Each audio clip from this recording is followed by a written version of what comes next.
ಪದಗಳ ತರ್ಜುಮೆಗಿಂತ ಭಾವನೆಗಳನ್ನು ದಾಖಲಿಸುವ ಭಾವಾನುವಾದ ಪ್ರಕಾರ ಅನುವಾದ ಸಾಹಿತ್ಯದಲ್ಲಿ ಮಹತ್ವದ್ದಾಗಿರುತ್ತೆ ಅಂತ ಪ್ರತಿಷ್ಠಿತ ಅಂತಾರಾಷ್ಟ್ರೀಯ ಬೂಕರ್ ಪ್ರಶಸ್ತಿ ಪಡೆದ ಮಡಿಕೇರಿಯ ಲೇಖಕಿ ದೀಪಾ ಭಾಸ್ತಿ ಅಭಿಪ್ರಾಯಪಟ್ಟಿದ್ದಾರೆ. ಕೊಡಗು ಪತ್ರಕರ್ತರ ಸಂಘದ ವತಿಯಿಂದ ನಗರದ ಲಾಲಿ ಪೆಟಲ್ ಸಭಾಂಗಣದಲ್ಲಿ ಆಯೋಜಿತ ಪತ್ರಕರ್ತೆ ದೀಪಾ ಭಾಸ್ತಿಗೆ ಅಭಿನಂದನಾ ಸಮಾರಂಭ ಮತ್ತು ಸಂವಾದ ಕಾರ್ಯಕ್ರಮದಲ್ಲಿ ಪಾಲ್ಗೊಂಡು ಅವರು ಮಾತನಾಡಿದರು.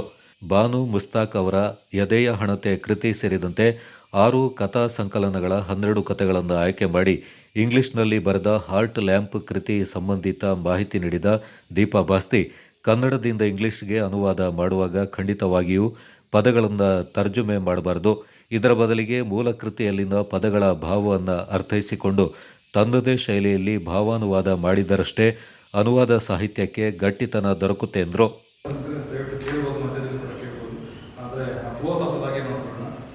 ತುಂಬ ಆತ್ಮೀಯವಾಗಿ ಒಂದು ಇನ್ಹೌಸ್ ಪ್ರೋಗ್ರಾಮ್ ಆಗಿ ಮಾಡುವಂಥ ಮತ್ತೊಂದಿಗೆ ಮತ್ತೊಮ್ಮೆ ಅವರಿಗೆ ಸ್ವಾಗತವನ್ನು ಬಯಸುತ್ತಾ ಸಂವಾದವನ್ನು ಆರಂಭ ಮಾಡ್ತಿದ್ದೆ. ಆರಂಭಿಕವಾಗಿ ಹೇಗೆ ನಿಮಗೆ ಸಾಹಿತ್ಯಕ್ಕೆ ಇಂಟ್ರೆಸ್ಟ್? ನೀವು ಕೊಡಗುದ್ಯಾಲಯದಲ್ಲಿ ಓದಿದ್ದು, ನಂತರ ತಿರುಮಾರ್ಷಲ್ ಕಾರ್ಯಕ್ರಮ ಕಾಲೇಜ್, ಅನಂತರ ಗಂಗೋತ್ರಿಯಲ್ಲಿ ಜರ್ನಲಿಸಮ್ ಆ್ಯಂಡ್ ಮಾಸ್ ಕಮ್ಯುನಿಕೇಷನ್ ಮಾಡಿ ಮಂಗಳ ಯೂನಿವರ್ಸಿಟಿ ಮಾಡಿ ಪಣಾಜಿಯಲ್ಲಿ ಮಾಡಿ ನಂತರ ಜರ್ನಲಿಸಮ್ ಫೀಲ್ಡ್ಗೆ ಬಂದವರು. ಸೊ ಈ ಓದುವ ಹವ್ಯಾಸ ಎಲ್ಲಿಂದ ಆರಂಭ ಆಯಿತು ಅಂತ ಕೇಳೋದ್ರೊಂದಿಗೆ ಸ್ಟಾರ್ಟ್ ಮಾಡೋಣ, ಮತ್ತೆ ಅವರಕ್ಕೆ ಹೋಗ್ತಾ ಬರ್ತಾರೆ. Thank you. ಎಲ್ರಿಗೂ ನಮಸ್ಕಾರ. ಕ್ಷಮಿಸಿ, ವಾಯ್ಸ್ ಏನೋ ಇದೆ ಇರೋದು. ಅದೇ ಅನಿಲ್ ಹೇಳಿದಾಗೆ ನಾನು ಕೊಡಗು ವಿದ್ಯಾಲಯದಲ್ಲೇ ಓದಿ ಇಲ್ಲೇ ಓದಿ. ನಾನು ಮುಂಚೆಯಿಂದ ತುಂಬ ಓದ್ತಾ ಇದ್ದೆ. ಅಜ್ಜ ಡಾಕ್ಟರ್ ನಂಜುಂಡೇಶ್ವರ ಅಂತ ಹೇಳಿ ಚೌಕಿದವರು ಕ್ಲಿನಿಕ್ ಇತ್ತು. ಅವರು ಅವ್ರನ್ನ ನೋಡಲಿಲ್ಲ, 6 ತಿಂಗಳು ಮನೆಯನ್ನು ತೀರ್ಕೊಂಡು ಅವ್ರದ್ದೊಂದು ಸಿಕ್ಕಾಪಟ್ಟೆ ದೊಡ್ಡ ಲೈಬ್ರರಿ ಇತ್ತು. ಅದು ಇಡೀ ನನಗೆ ಬಂದಿದ್ದು ಅಷ್ಟೇ. ಯಾರು ಬೇರೆ ಮೊಮ್ಮಕ್ಕಳು ಥ್ಯಾಂಕ್ಫುಲಿ ಯಾರು ತಗೊಂಡು ಹೋಗಿ ಅಂತಲ್ಲ. ಹಾಗೆ ನಾವು ಮುಂಚೆಯಿಂದ ಓದ್ತಾ ಇದ್ದೆ. ನಾನು ಆಮೇಲೆ ಓನ್ಲಿ ಚೈಲ್ಡ್. ಹಾಗೆ ಬೇರೆ ಮಡಿಕೇರಿ 80s ಮಾಡೋಕ್ಕೆ ಇರಲಿಲ್ಲ. ಇದು ವಿಶೇಷವಾಗಿಲ್ಲ ಬಿಡಿ. ಹಾಗೆ ಸಿಕ್ಕಾಪಟ್ಟೆ ಓದ್ತಾ ಇದ್ದೆ. ಹಾಗೆ ಅದರಿಂದ ನಮ್ಮಲ್ಲಿ ಬರೆಯೋರು ಅಂತ ಯಾರು ಇಲ್ಲ. ಬಹುಶಃ ನನ್ನ ಅಮ್ಮನ ಸೈಡ್ ನನ್ನ ದೊಡ್ಡಮ್ಮ ಒಬ್ಬರು ಮಣಿಮಾಲಿನಿ ಅಂತ ಹೇಳಿ ಡಾಕ್ಟರ್ ತಾಳ್ತಜ ವಸಂತಕುಮಾರ್ ಅಂತ ಒಬ್ಬರು ಸಾಹಿತಿಯವರಿದ್ದಾರೆ. ಈಗ ಒಪ್ಪಿನ ಬಿಟ್ಟಿರ್ತಾರೆ. ಬಾಂಬೆ ಯೂನಿವರ್ಸಿಟಿದು ಕನ್ನಡ ಡಿಪಾರ್ಟ್ಮೆಂಟ್ ಪ್ರೊಫೆಸರ್ HOD ಆಗಿತ್ತು. ಅವರ ಹೆಂಡತಿ ನನ್ನ ಅಮ್ಮನ ಅಕ್ಕ ಮಣಿಮಾಲಿನಿ ಅಂತ. ಅವರು ತುಂಬ ಬರೀತಾ ಇದ್ರು. ಬಹುಶಃ ಬರವಣಿಗೆ ಅಂತ ಹೇಳಿ ಅವರ ಫ್ಯಾಮಿಲಿಯಲ್ಲಿ ಅವರೊಬ್ಬರೇ ಇದ್ದಿದ್ದು ಕಾಣುತ್ತೆ. ಬೇರೆ ಯಾರು ನಮ್ಮ ಅಪ್ಪನ ಸೈಡಲ್ಲಿ ಅಂದರೆ ಆದರೆ ಎಲ್ಲರೂ ಓದೋರೆ. ಬಹುಶಃ ಎಲ್ಲ ಮನೇಲಿ ಎಲ್ಲರೂ ಅಷ್ಟೇ. ಯಾರಾದರೂ ಒಂದು ಮ್ಯಾಗ್ಝಿನ್ ಒಂದು ಪುಸ್ತಕ ಹಿಡ್ಕೊಂಡು ನಾನು ನೋಡಿದ್ದರಿಂದ ನೆನಪು ಹಾಗೆ ಎಲ್ಲ ಪುಸ್ತಕದ ಪರಿಚಯ ಎಲ್ಲರಿಗೂ ತುಂಬ ಇದ್ದ ಕಾರಣ ಹಾಗೆ ಅದರಿಂದ ಬಹುಶಃ ಬರಬೇಕು ಸಾಹಿತ್ಯದ ಅಭ್ಯಾಸ. ಮತ್ತು ಮುಂಚಿಂದಲೇ ಕೊಡಗು ವಿದ್ಯಾಲಯದಲ್ಲಿ ಒಂದು ದಿಕ್ಸೂಚಿ ಅಂತ ಒಂದು ಮ್ಯಾಗಝೀನ್ ಬರ್ತಾ ಇತ್ತು. News school journal magazine. ಅದಕ್ಕೆ ನಮ್ಮ ಕನ್ನಡ ಟೀಚರ್ ಹೋಗಿದ್ರು ರಾಮಪ್ರಸಾದ್.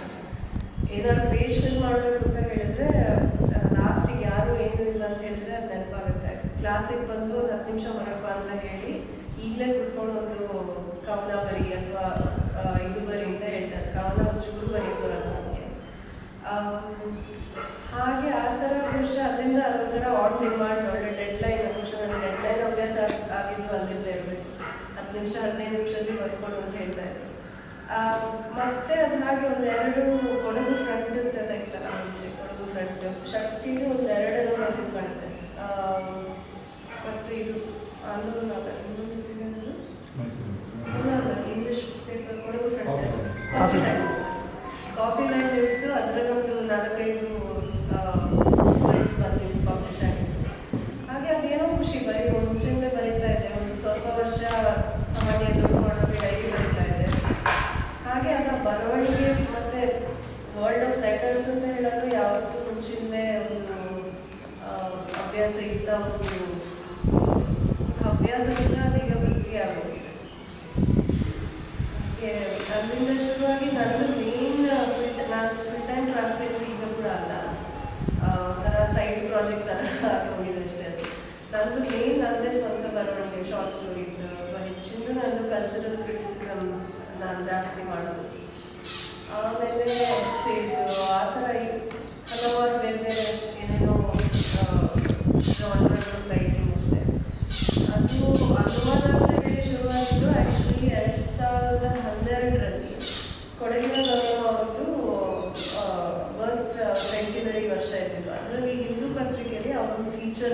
ಬಂದಿತ್ತು. ಕೊಡಗಿನ ಗೌರಮ್ಮ ಅಂದ್ರೆ ಇವರು ಈ ಥರ ಮಾಡಿದ್ರು, ಹಾಗೆ ಮಾಡಿದ್ರು.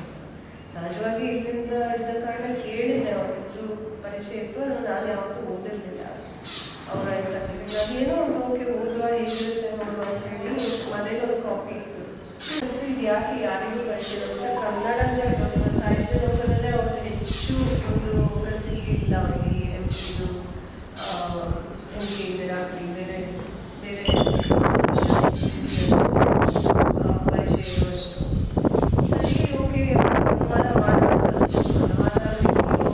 ಹೇಗೆ ಮಾಡೋದು, ಯಾಕೆ ಮಾಡೋದು, ಅದಕ್ಕೆ ಯಾವುದೇ ಥಿಯರಿಟಿಕಲ್ ಸ್ವಲ್ಪ ನಾಲೆಜ್ ಇಲ್ಲದೆ ಇರುವ ಟೈಮ್ ಅದು. ಸೊ ಅದರಲ್ಲಿ ನಾನು ಯಾವುದೋ ಆರ್ಟ್ಸ್ ಆರ್ಗನೈಸೇಷನ್ ಕೆಲಸ ಮಾಡ್ತಿದ್ದೆ ಅಲ್ಲ, ಅವರು ಹೇಳಿದ್ರು ಓಕೆ ಅಲ್ಲಿ ಅದಕ್ಕೆ ವಾಸಿಕ್ ತುಂಬ ಇಂಟ್ರೆಸ್ಟ್ ಗೆಟ್ ಇಟ್ ಪಬ್ಲಿಷ್ ಅಂತ ಆಗಿತ್ತು.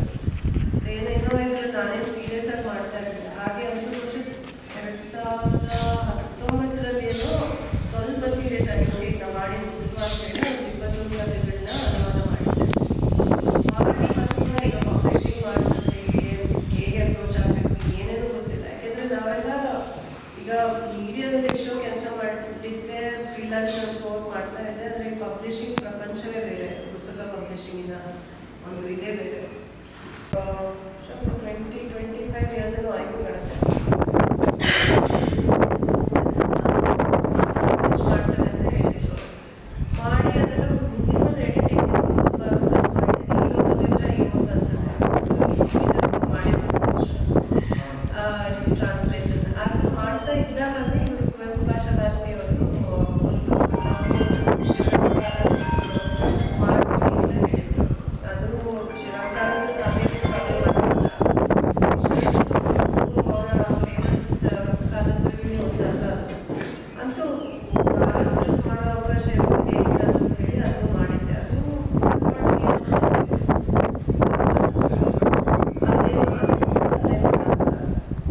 The same village the same tree ಅಂತ ಇಂಗ್ಲೀಷ್ಲಿ ಅದು 2022 ಬಂತು.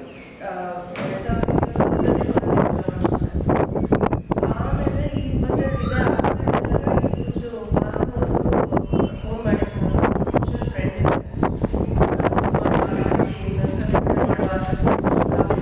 ವಿಶೇಷ ಸೀರಿಯಸ್ ಆಗಿ ಒಂದು ಟ್ರಾನ್ಸ್ಲೇಷನ್ ಮಾಡುವ ಯಾವುದೇ ಒಂದು ಏನೋ ಒಂದು ಇಷ್ಟ ಆಗಿರೋದು ಅಂದರೆ ಅವಾಗ ಒಂದು ಮಾಡುವ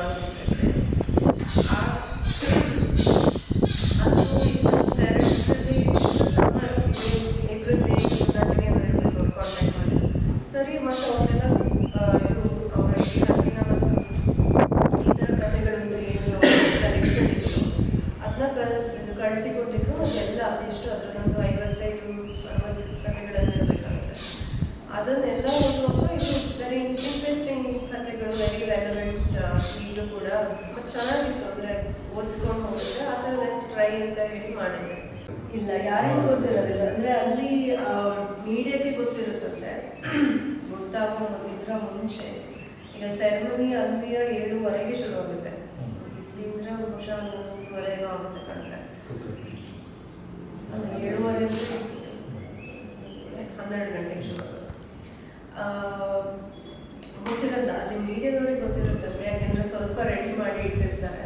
ಆದರೆ ಅದು ಬಿಟ್ಟು ಜಡ್ಜಸ್ಸಿಗೆ ಬಿಟ್ಟು ಬೇರೆ ಯಾರಿಗೂ ಗೊತ್ತಿರಲ್ಲ ಆ ಒಂದು ಮೊಮೆಂಟವರೆಗೆ. ಆಮೇಲೆ ಏನು ಅಂತ ಹೇಳಿದ್ರೆ ಈಗ ಅದೊಂದು ತುಂಬ ಖುಷಿ ಆಗುತ್ತೆ. ಯಾಕೆಂದರೆ ಅಲ್ಲಿ ಇದ್ದ 6 ಟ್ರಾನ್ಸ್ಲೇಟ್ ಉಳಿದ 5 ಟ್ರಾನ್ಸ್ಲೇಟರ್ಸ್ ರೈಟರ್ಸ್ ಏನಿರ್ತಾರೋ ಆ ಒಂದು ಕೋರ್ಸ್ ಕಾಂಪಿಟೇಷನ್ ಒಂದು ದೃಷ್ಟಿಯಿಂದ ಸಹಜವಾಗಿ ಇದ್ದೇ ಇರುತ್ತೆ, ನಮಗೆ ಬರಲಿ ಅಂತೇಳಿ. ಆದರೆ ಆ ಒಂದು ಅವ್ರ ಹತ್ರ ಕಾಂಪಿಟೇಷನ್ ಇದು, ಅವ್ರ ಹತ್ರ ಮಾತಾಡಬಾರ್ದು, ಇವ್ರ ಹತ್ರ ಮಾತಾಡೋದು, ಆ ಒಂದು ಸೆನ್ಸ್ ಇರೋದೇ ಇಲ್ಲ. ಅದು ಬಹುಶಃ ಯಾಕೆ ಅಂತ ಹೇಳಿದ್ರೆ ಈಗ ಬುಕ್ಕರ್ ಶಾರ್ಟ್ ಲಿಸ್ಟ್ ಆಗದೆ ಅದೊಂಥರ ಎಲ್ಲರೂ ವಿನ್ ಆದಾಗ. ಎಸ್, ಅಫ್ಕೋರ್ಸ್ ಈಗ ಫೈನಲ್ ವಿನ್ನರಿಗೆ ಕ್ಯಾಶ್ ಪ್ರೈಸ್ ಇದೆ ಮತ್ತು ಆ ಪ್ರೆಸ್ಟೀಜ್ ಇದೆ, ಎಲ್ಲ ಕರೆಕ್ಟೇ. ಆದರೆ ಕರಿಯರ್ ವೈಸ್ ನೋಡ್ತಿದ್ರೆ short list it self is a ಸಿಕ್ಕಾಪಟ್ಟೆ ದೊಡ್ಡ ಇರೋದು. ಯಾಕೆಂದರೆ ಲೈಫ್ ಲಾಂಗ್ ಲಿಸ್ಟ್ ಆದರೂ ಕೂಡ ಇವತ್ತಿಗೂ ಸಹ ಇದು ಹಾಕ್ತಾರೆ, ಲಾಂಗ್ ಲಿಸ್ಟೆಡ್